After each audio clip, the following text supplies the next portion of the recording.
Hello, mutants. I'm Utisha, the movie goddess, and you're watching Mutant TV.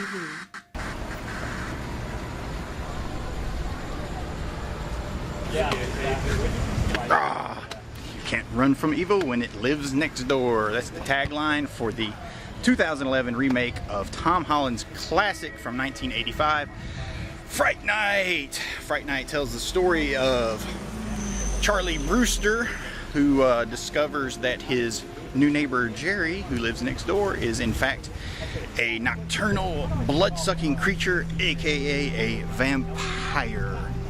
And, you know, hilarity, hijinks ensue from there. Of course, Charlie has his friends, some that believe, some that don't believe, whatnot, what have you. Chaos ensues as Jerry closes in on them. You know, it's kind of a adventure, have fun with it kind of movie. We'll say Fright Night was fun.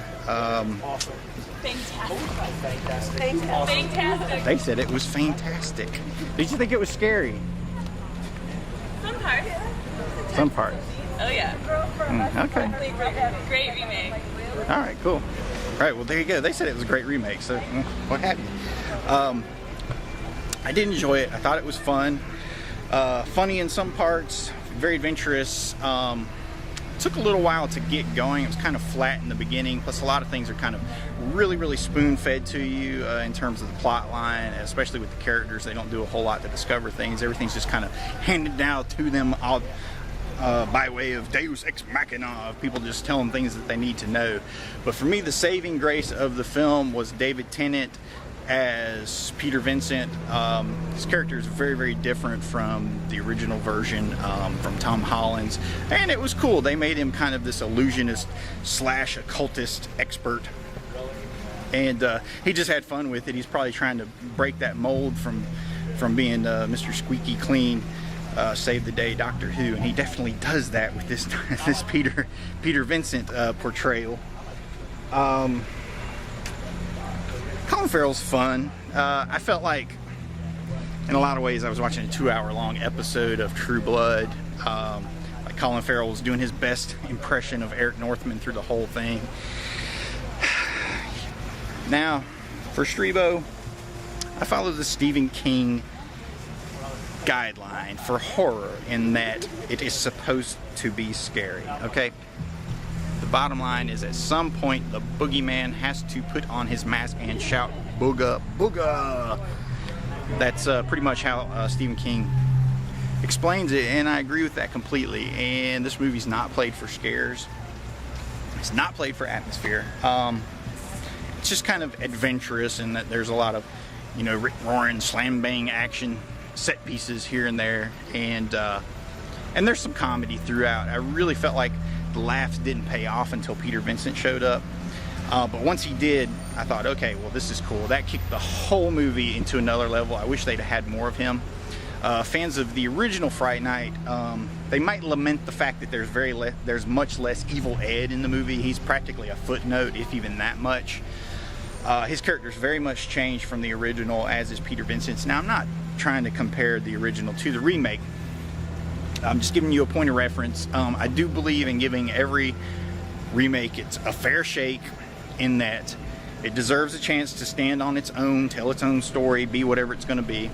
And so it is. So, Fright Night it's a fun little action-adventure rompum. Maybe less action, more adventure with vampires in it. A little bit of humor, a lot of sexy chicks running around. Girls, you'll love the sexy guys running around with Colin Farrell, of course. Gorehounds, you're not going to find a lot to love here.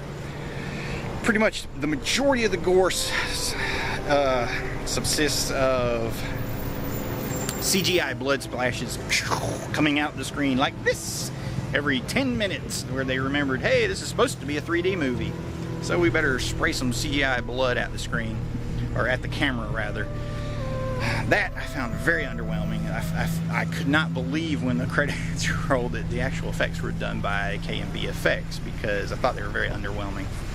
A whole lot of CGI. The vamp look was pretty cool. Of course it was CGI, but you know, it works. Like my buddy Robert Fillion was just telling me, if you let CGI bug you nowadays, you're pretty much just going to hate everything, and that's kind of the sad state of affairs that we've come into. So, yeah, it's fun. It's a cool date movie. 10 gallons of CGI blood. Absolutely no breasts, unless you count Colin Farrell's. Nice little neck chop we get at one point. Let's see, there's a arm cut off. Lots of biting, probably about 10 bites or so. A lot of off-screen mutilation with bodies torn to pieces, that sort of thing. What else? There's some vampire servants running around, lesser vampires, all kinds of stuff.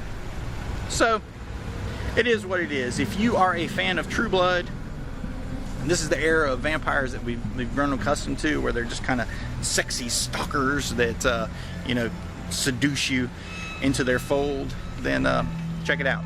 You're going to dig it. On the Strebo Screamo meter, Strebo gives the Fright Night remake a 6 out of 10. 6 out of 10. Check it out. It means I enjoyed it, but I didn't love it. If it hadn't been for Peter Vincent, I was about to put a mad hate on this movie, though. But in my mind, he saved it. So, check it out. The casting was good. All the actors were good. This guy is new, who played Charlie Brewster in this. Did a really good job. He cast a really sympathetic role, and he was pretty likable. Colin Farrell was Colin Farrell. I don't think there's any point at which you look at him and go, hey, that's not Colin Farrell. He's a vampire. No, you're just watching Colin Farrell the whole time. But it is what it is, my friends. And with that, the Halloween horror movie season has taken off to a jump start. Actually, Final Destination 5 came out last week. I haven't been able to review it yet, but I'm going to probably try to catch a matinee sometime. I think I'm going to catch Conan. But there you go. True Blood fans, check it out. You're going to dig it. If you're a fan of the original, which I am, it's an undeniable classic. If you've never seen the original Fright Night, go watch it, okay? After you see this, before it, I don't care. Instead of, whatever. If you're a fan of the original, you're not going to hate yourself for watching this. They changed enough of it. I kept thinking to myself, you know what? Why didn't they just change the character names and just call this something else? Or call it Fright Night 3? It would have been a really cool sequel if the characters had been called something else. But, hey, I wasn't hired to write it. Apparently this is a Craig Gillespie film. Let me tell you something, that really pisses me off. Craig Gillespie, you need to go fuck yourself, buddy. Tom Holland wrote and directed the original classic that he set this fucking table that you're eating off of, buddy. So before you be pretentious enough to put your name as a Craig Gillespie film in the credits, why don't you write, direct, and create something of your own? I'm about to say a whole lot of nasty bad words, but that's directed more at the director, the man who crafted this film, so to speak, from another person's imagination. But anyway, True Blood fans, check it out. This is Strebo. Find me at mutantphil.com. This has been your advanced review. Have a good weekend. We'll see you MVP Halloween. Peace on the way.